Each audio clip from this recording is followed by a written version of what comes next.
Kapag masyado kang totoo, marami kang hindi makakasundo. Hindi lahat kayang tanggapin ang katotohanang dala mo. Minsan, mas gusto nilang pakinggan ang kasinungalingang nagpapagaan ng loob nila kaysa sa realidad na maaaring makasakit.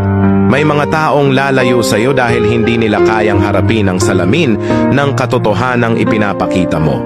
Hindi ikaw ang problema, kundi ang takot nilang masira ang ilusyon ng mundo nila. Pero sa kabila ng lahat, may ilan pa ring mananatili, ang mga taong kayang pahalagahan ang katapatan mo.